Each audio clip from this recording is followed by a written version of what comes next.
Ya,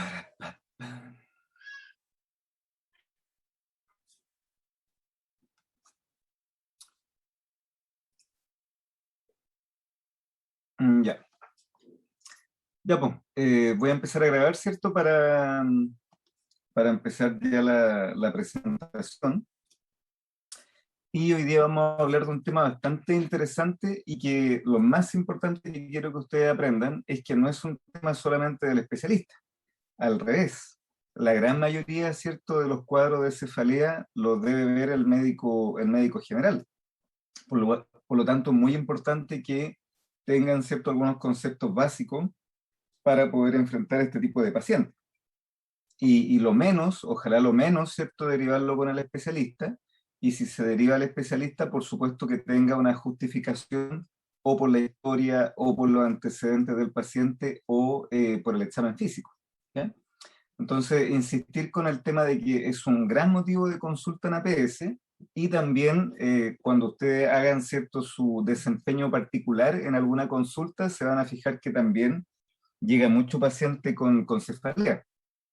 ¿Y qué es lo interesante de la cefalea? De que puede ser un diagnóstico que no tiene ninguna gravedad, una cefalea tensional, por ejemplo, que eso lo podemos tener todos, hasta una cefalea dentro de un contexto de algo súper grave. Por ejemplo, lo que hemos estado viendo en los grupos de seminarios, ¿cierto? Una hemorragia cerebral, por ejemplo, eso es algo muy grave y incluye la cefalea. Entonces es muy importante tener conceptos generales para poder diferenciar esta cefalea que no tiene ninguna gravedad a una cefalea que sí puede ser muy grave. Y lo otro, de que yo creo que me van a entender porque seguro que deben haber migrañosos y migrañosas en el curso, de que está bien.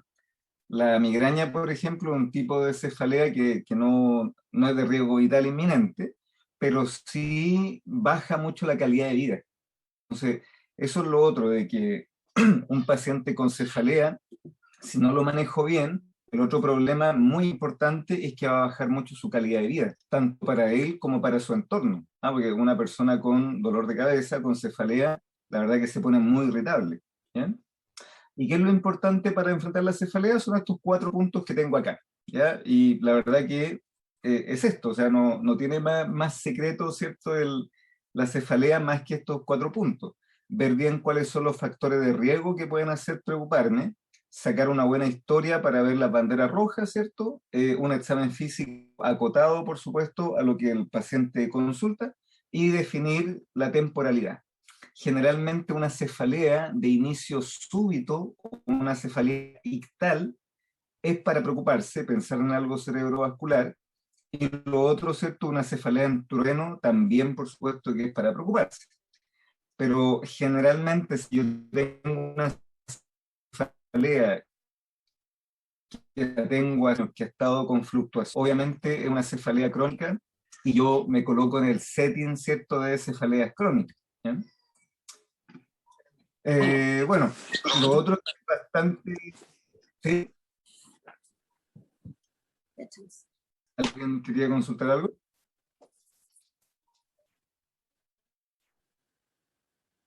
Doctor, ¿No? Ok.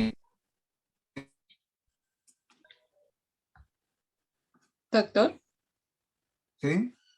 es que sabe que Sí, se estoy escucha escuchando, súper estoy escuchando. cortado. ¿Ya?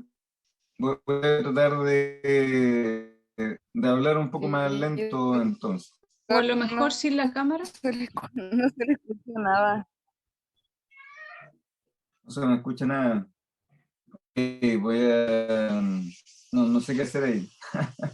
Eh, qué sé yo, a ver qué puedo hacer. Voy a sacar la cámara, a ver si la cámara. Ok. Bueno, lo que les comentaba, ¿cierto? El tema de la cefalea y generalmente lo que duele dentro del cráneo son múltiples cosas salvo el cerebro. El cerebro obviamente no tiene sensibilidad, pero sí duelen los vasos sanguíneos, las meninges, los nervios craneales, etc.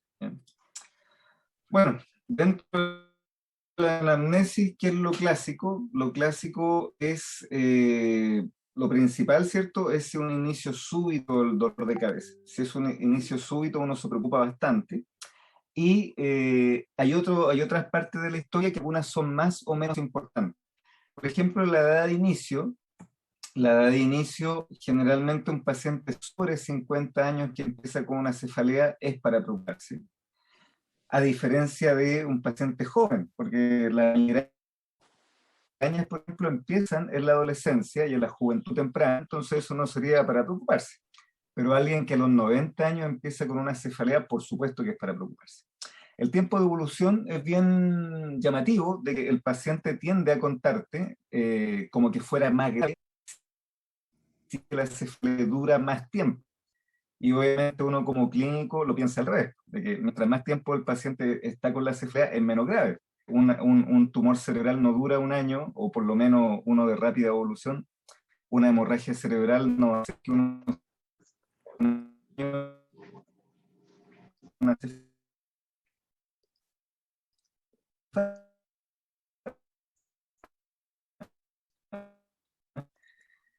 y las circunstancias es para preocuparse efectivamente de que tenga alguna situación, por ejemplo, una ruptura aneurismática. ¿Ya?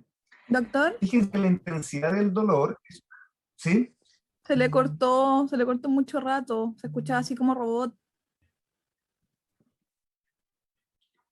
¿Qué parte no escucharon para repetirla?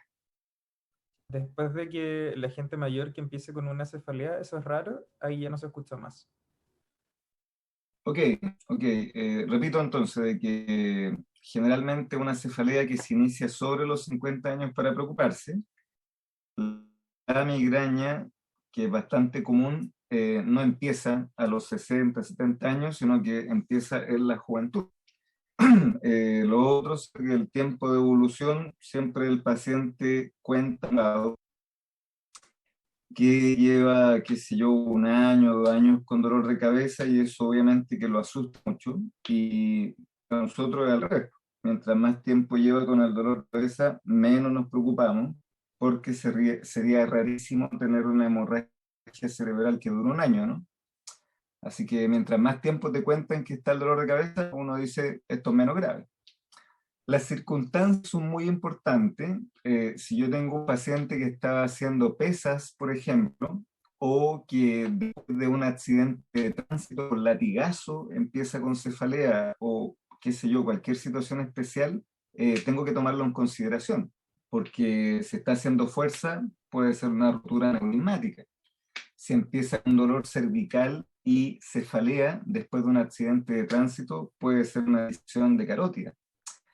Si el paciente, qué sé yo, está en quimioterapia y empieza después de la quimioterapia con dolor de cabeza, pueden ser metástasis, etcétera, etcétera. Entonces, es muy importante ver el texto, ¿cierto?, donde se produce donde empieza esta cefalea. Por supuesto que el tiempo en llegar a su máxima intensidad también es importante, le da gravedad al cuadro.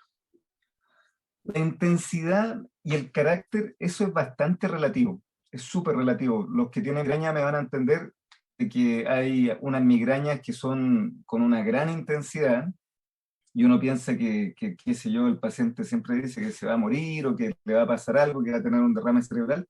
Entonces el tema de la intensidad, si bien es importante, no es concluyente. Igual que lo clásico es que la migraña da como un dolor pulsátil, a diferencia de la cefalea tensional que da como una cefalea en cintillo.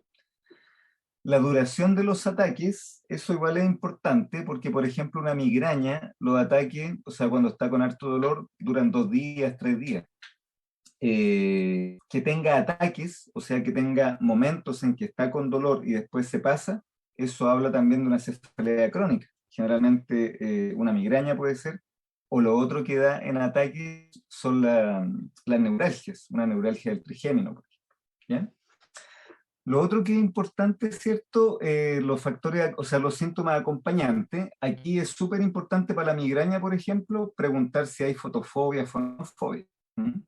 O de que el paciente con migraña tiene mucha náusea cuando está con el dolor de cabeza. a diferencia de un paciente con una masa dentro del cerebro que tiene lo que se llama vómitos explosivos. Y los vómitos explosivos no tienen náusea el paciente, sino que vomita en forma... Y hay una gran diferencia, porque los ñosos, insisto, tienen mucha náusea, pero generalmente no vomitan. A diferencia de un aumento de presión intracerebral que dice el paciente vomita profusamente y con muy poca náusea. Bueno, factores gatillantes o agravantes, eso se refiere más que nada, ¿cierto?, al tema de la migraña con algunas comidas, algunos olores. Y lo otro, los factores aliviantes, lo clásico de los pacientes con migraña es ojalá estar en un lugar oscurito, que nadie los moleste, que nadie les hable. La otra cosa que es muy importante en la anamnesis es ver qué medicamento ha tomado. Como ustedes saben, hay algunos medicamentos que pueden provocar paradojalmente dolor de cabeza, que son lo que se llama los fármacos que dan cefalea de rebote. Y esos medicamentos son de libre acceso. Ahí está el migranol, el cefalmin, bueno, cualquier antiinflamatorio en general. Entonces hay que tener ojo y preguntar. Y por supuesto que hay que ver cuál es el impacto en la vida cotidiana, que como les digo, hay algunas cefaleas que no son graves, pero sí impactan mucho la calidad de vida. Y cuando hablamos de cefalea tensional, también es importante ver si hay comorbilidad psiquiátrica, ¿cierto? Porque pudiera haber algún problema importante de fondo. ¿Cuál es la clasificación más conocida? Es que están las cefaleas primarias, que es lo que yo les comento, que no te va a matar, pero sí va a bajar mucho tu calidad de vida. Y si yo no manejo bien esas cefaleas, aumenta el riesgo de tener alguna complicación. Por ejemplo, si yo tengo un paciente que abusa de los ergotamínicos, yo he tenido pacientes que han llegado a tomar, qué sé yo, 20, 30 pastillas a la semana, esos pacientes están en riesgo de hacer patología coronaria, están en riesgo de hacer una hemorragia cerebral, un vasospasmo, porque esos medicamentos tienen altos efectos secundarios. Entonces, ojo que las cefaleas primarias en general no amenazan la vida, pero ojo que si uno las maneja mal, sí. Lo principal, como les digo, el tema de la calidad de vida. Y está en la cefalea secundaria, donde hay algo que es culpable de esta cefalea, y que obviamente eso sí puede ser súper grave. Y ahí tenemos, pero un millón de cosas, lo cerebrovascular, lo infeccioso, los tumores, lo inflamatorio, como la arteritis de célula gigante, por ejemplo, etc. ¿Ya? Entonces, generalmente, atención primaria debería preocuparse en general de las cefaleas primarias, y el especialista debería evaluar, ¿cierto?, las cefaleas primarias de tórpida evolución o resistente al tratamiento habitual, y por supuesto las cefaleas secundarias. Y como aparece aquí en este dibujito, es muy importante siempre enfocarse con esto de las cefaleas con signo de alarma. Si tiene algún signo de alarma, hay que derivar a ese paciente o pedir algún examen para poder descartar que tenga algo grave, y obviamente eso vaya al nivel secundario. Y si no tiene ningún signo de alarma, obviamente lo voy a seguir viendo en atención primaria. ¿Bien? Ojo que hay algunas cefaleas primarias, como aparece acá, que no evolucionan bien. Le da el tratamiento para la migraña y no anda bien, o una cefalea tensional que empieza a ver de que no responde al tratamiento. Bueno, eso también es motivo para derivar al especialista, ¿ya? Pero a priori, y esto por favor, bueno, cuando pasen por el internado eso también se les va a reforzar, a priori deberían tratar de iniciar por lo menos el tratamiento de la cefalea primaria, ¿ya? Lo otro que es, yo creo que este gráfico aquí está todo el asunto de la cefalea porque es muy explicativo. Cuando yo tengo una cefalea que es aguda, por ejemplo aquí, esta línea, ¿cierto?, que en poquito tiempo el paciente rápidamente empieza con dolor, eso es para preocuparse, ¿ya? O sea, una cefalea de inicio ictal siempre es para preocuparse y es algo cerebrovascular hasta que se demuestre lo contrario. A diferencia de este otro tipo de cefalea que es subaguda, de que no es que empiece inmediatamente, sino que se produce en horas, en días, ahí uno piensa en otro tipo de patología. También pudiera ser cerebrovascular, pero es menos probable. Uno piensa, por ejemplo, en una meningitis, uno piensa en alguna cosa inflamatoria, ¿cierto? generalmente la cefalea subaguda es raro que sea cerebrovascular. La única forma cerebrovascular subaguda es la trombosis venosa cerebral, ¿ya? Eso puede dar una cefalea de un par de días, 3 días, una semana de evolución. Profe, ¿es A la qué diferen- dijo? Disculpe, Sí, disculpe. ¿dijo es la trombosis de qué? Ah, la trombosis venosa cerebral. Ah, ya, ya, gracias. Pero la trombosis venosa cerebral, a diferencia de un infarto arterial cerebral, se presenta un poquito más larvado. En cambio, hemorragia cerebral, infarto cerebral, eso clásicamente es de inicio agudo ictal. Por contrapartida, cuando ya tengo semanas o meses de evolución, ahí yo ya empiezo a pensar, ¿cierto?, en algo tumoral o en algo inflamatorio, una meningitis crónica, por ejemplo. Aquí hay que hacer la distinción de que hay algunos tumores cerebrales que son de lenta evolución. Por ejemplo, un meningioma es de muy lenta evolución y de hecho muchas veces son asintomáticos. A diferencia de un glioblastoma multiforme invasivo, esos son rápidos, ¿cierto? De un mes a otro puede ya tener muchos síntomas. Entonces, ojo de que cuando hay una cefalea una cefalea que tiene un tiempo más largo, eh, su relación con algún tumor, por ejemplo, depende del tipo de tumor, ¿ya? Y está este otro grupo de cefaleas crónicas que, por ejemplo, la cefalea tensional se mantiene más o menos constante en el tiempo, a diferencia de la migraña, que tiene estos momentos de crisis y que después, ¿cierto?, se va el dolor, ¿ah? Es como una montaña rusa. Entonces aquí aparecen algunos ejemplos, ¿cierto? En agudo, cuando es una cefalea aguda ictal, siempre pensar en lo cerebrovascular. Y si tiene una cefalea en trueno, eso no solamente pensar en algo cerebrovascular, sino que en una hemorragia subaracnoidea. Lo agudo recurrente, o sea que tiene crisis y después se pasa y después de nuevo tiene crisis y se cronifica, ahí está la migraña, la neuralgia, ¿cierto? Subagudo, como les comentaba, la trombosis venosa, algunos tumores de muy rápido crecimiento, ¿cierto? Los abscesos también. Y crónico progresivo, como les digo, tumores cerebrales, también podríamos incluir algunos abscesos, pero principalmente tumores cerebrales, pero siempre pensando de que los tumores cerebrales, como les digo, son variables. Hay algunos más rápidos, unos menos rápidos. Y también hay algunas cefaleas crónicas que se cronifican en el tiempo, migrañas que se cronifican y pueden estar con el paciente por años, ¿cierto? Etcétera. Bueno, ¿qué es lo que yo les comentaba al comienzo? Y lo principal de esta presentación en particular son las banderas rojas. Y las banderas rojas, la forma de enfrentarlo es que hay 3 lugares donde ustedes van a buscar las banderas rojas: en los antecedentes, en la historia y en el examen físico.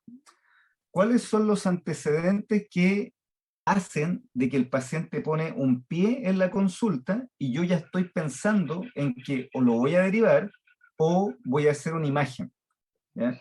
Por ejemplo, si yo estoy en mi policlínico de neurología y yo veo algún paciente con cefalea y que tiene cualquiera de estas cosas que vamos a revisar, yo inmediatamente sé de que sea la historia que me cuente del tipo de cefalea, sea el examen físico, a lo mejor hasta normal, yo por alguna de estas cosas igual le voy a pedir el escáner, porque son factores de riesgo. Entonces, un paciente que ocupa corticoides o un paciente VIH y tiene cefalea, hay que hacerle una imagen absolutamente, porque son pacientes generalmente que tienen pocos síntomas.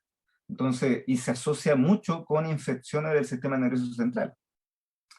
Lo otro, ¿cierto?, que me hace también pensar en pedir una imagen es un TEC de alta energía. Por ejemplo, yo estoy en la urgencia y llega un paciente que, no sé, por decir algo así extremo, chocó con un tren. Y el paciente, después de chocar con un tren, le duele la cabeza, aunque yo lo encuentre normal, aunque yo lo vea súper bien, hay que pedirle igual la imagen, porque tuvo un trauma de muy alta energía, ¿ya? También, bueno, desgraciadamente no podemos ver todos los temas, pero cuando los pacientes tienen un trauma importante, un TEC grave, pueden hacer un hematoma epidural. y los hematomas epidurales muchas veces tienen un tiempo, que son 5 horas, 6 horas, 7 horas, que el paciente no tiene ninguna signología. Se llama que es el periodo como de gracia del hematoma epidural. Y después de eso pueden hacer un compromiso muy importante. Así que ojo con los TEC de alta energía, aunque el paciente se vea bien, hay que pedirle, ¿cierto?, una imagen igual. Lo otro, que esto es súper importante y ojalá que nunca se lo olvide, porque hemos visto, ¿cierto?, desgraciadamente casos bien malos en este sentido.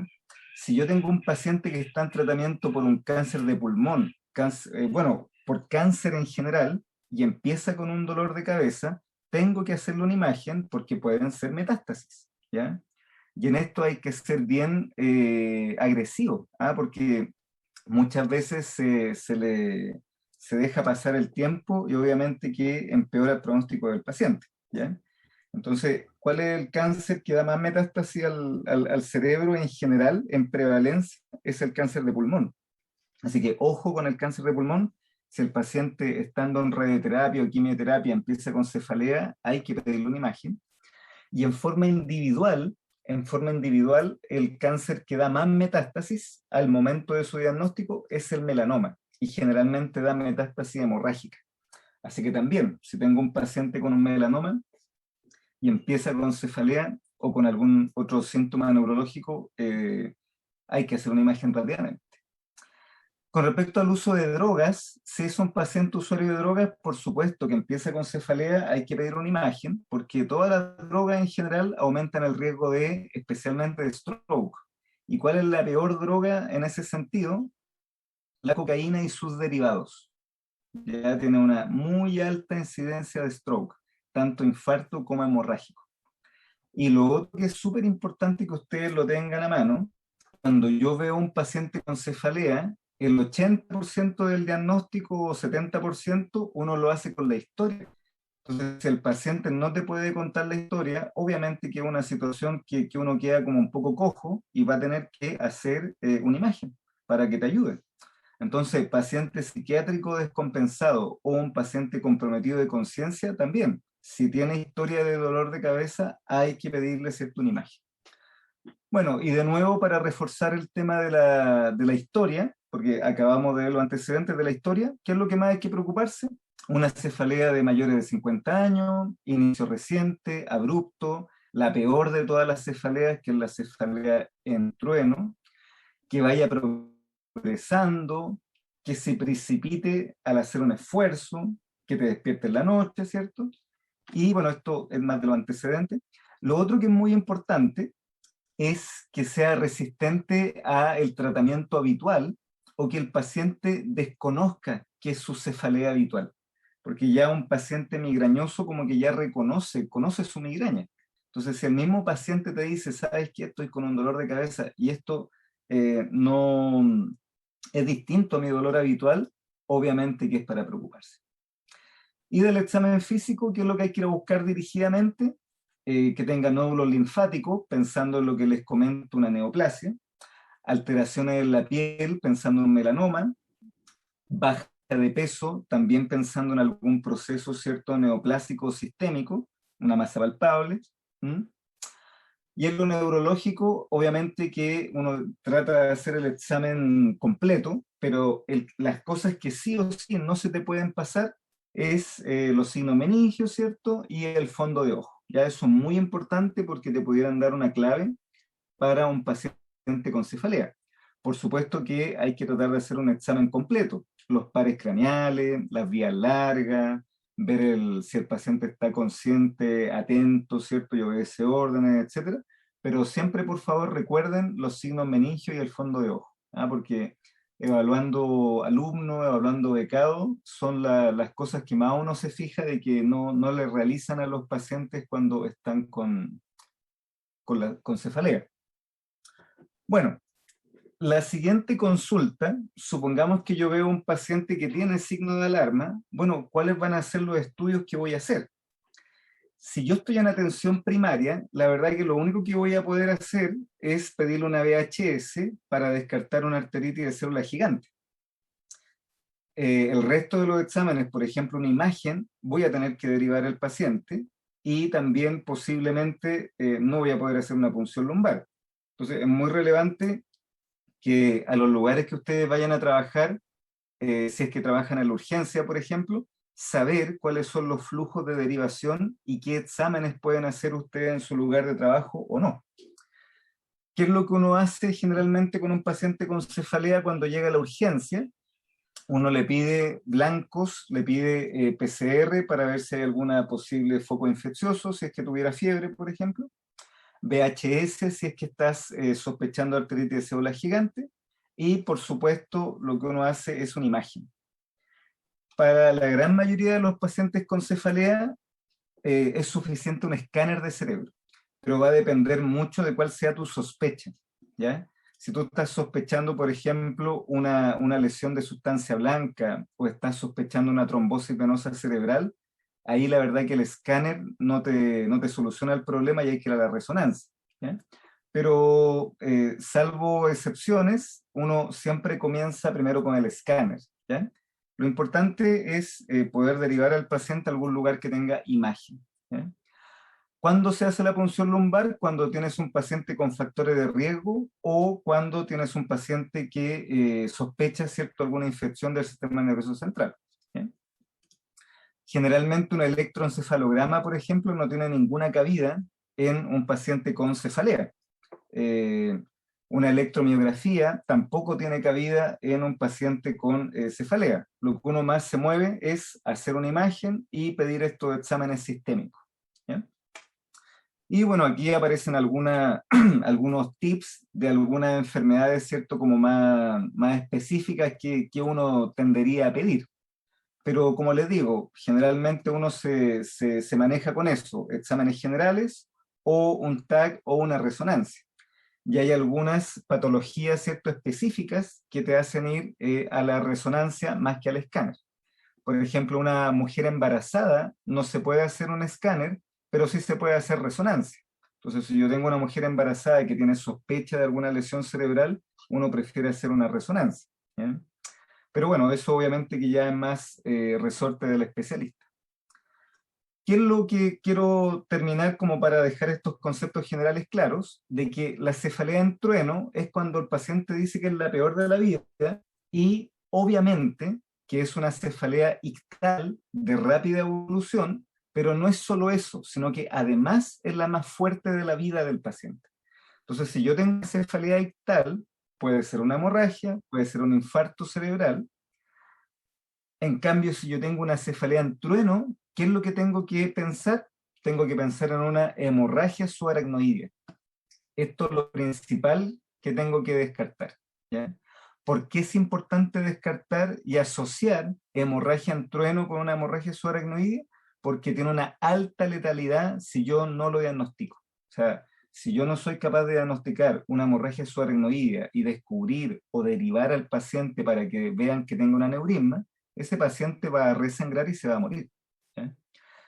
Dicho eso, una cefalea en trueno no significa de que todas las cefaleas en trueno sean por una rotura de aneurisma. Por supuesto que no, pero te hace obligatorio ir a buscarlo, ¿ya? Entonces, por favor, si yo tengo una cefalea ictal, tengo que pensar en algo cerebrovascular, un infarto o una hemorragia común y corriente.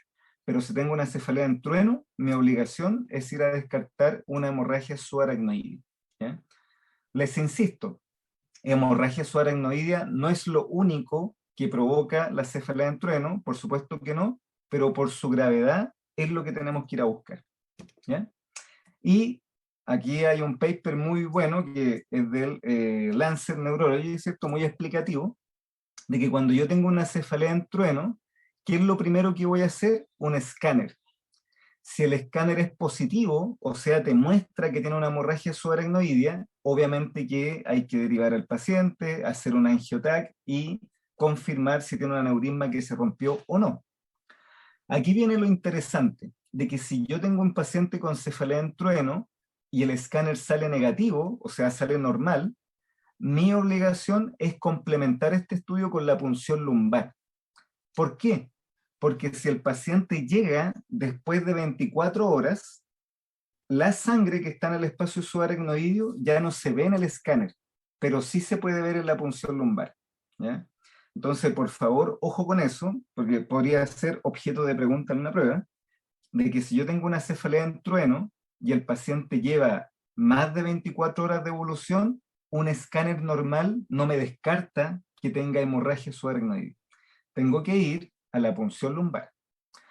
Incluso si la punción lumbar es negativa y yo mantengo mi sospecha, porque el paciente sigue con el dolor o porque yo estoy viendo de que esto pasó hace más de 4 o 5 días, ahí yo estoy obligado, ¿cierto?, a ir a la resonancia, ¿ya? Y la resonancia va a tener una buena sensibilidad desde el 4.º día hacia adelante para diagnosticar hemorragia subaracnoidea, ¿ya? Entonces, por favor, traten de seguir esta secuencia porque es la más lógica. Además que es lo que está más disponible en todos los hospitales públicos de este país. Primero, pedir un escáner de cerebro y si el escáner de cerebro sale normal, pero tú tienes una sospecha clínica y ves de que lleva más de 12 horas de evolución, complementar esto, ¿cierto?, con una punción lumbar para buscar santocromía. Si sale la punción lumbar normal y tú sigues con la sospecha y el paciente tiene más de 4 días de evolución, hay que derivarlo, ¿cierto?, para hacer una resonancia. ¿Bien? Y les insisto, ¿por qué es importante ser agresivo con la cefalea en trueno? Porque la cefalea en trueno, al asociarse con hemorragia subaracnoidea, es una enfermedad muy grave y que el paciente, si tú no lo diagnosticas, tiene alto riesgo de letalidad. ¿Ya? Doctor, Sí, vamos que, con las preguntas, por favor. me queda duda con respecto a la consulta de la cefalea en trueno, porque si hay un paciente que, no sé, llegó a la consulta porque tuvo una vez ese dolor, no sé, en un mes atrás y después vuelve a tener ese dolor, ¿también tengo que estudiarlo o tiene que ser esto como seguido en el tiempo Claro, para que sea... la cefalea en trueno, como dice su nombre, es tan grave, tan intensa, que no es un paciente que tú te encuentres en la consulta. No es un paciente que pida una hora para ver si lo van a ver la próxima semana. O sea, un ¿Porque no paciente, se pasa? porque por la intensidad y porque no se pasa. Ah, ya. Entonces, un paciente con una cefalea en trueno es un paciente que va a acudir al servicio de urgencia. Ya. Lo que ocurre, desgraciadamente, es que los servicios de urgencia muchas veces están llenos o ese paciente es evaluado y lo envían de vuelta a la casa con paracetamol, con algún antiinflamatorio. Entonces eso hace de que no todos los pacientes con cefalea en trueno los veas tú el mismo día. Y a mí me ha tocado, mira, les voy a contar una experiencia personal, de que el papá de un amigo, me comentó, ¿cierto?, de que el papá empezó con un dolor de cabeza súper fuerte de un momento a otro, y el caballero en esa época tenía 60 y algo años. Y el viejo, como era porfiado, no quiso ir al médico. Entonces, mi amigo me decía, oye, es que el viejo ni se mueve porque tiene un dolor, no quiere ir al médico. Cuento corto, fue como al segundo día, fue al Barros Luco, y estuvo en la sala de espera, y como obviamente estaba llena la sala de espera, se aburrió y se fue para la clínica Las Condes. Llegó a la clínica Las Condes y le hicieron una resonancia. Tenía la cefalea en trueno, ¿cierto? 2 días, fue a la clínica Las Condes y le hicieron una resonancia. ¿Quién me preguntó recién por la cefalea en trueno? Yo, doctor, Melanie. Melanie. ¿Cómo crees tú que salió esa resonancia? Llevaba 2 días de evolución, cefalea en trueno, con lo que acabo de decir. ¿Crees que salió normal o alterada? Si es resonancia, debería haber salido alterado. Normal Fíjate que porque lo que acabo de decir es que Pero usted dijo que después de 4 días. a partir del 4.º, 5.º día, la resonancia tiene muy buena sensibilidad para la hemorragia subaracnoidea, pero las primeras 24 horas, las primeras 48 horas no.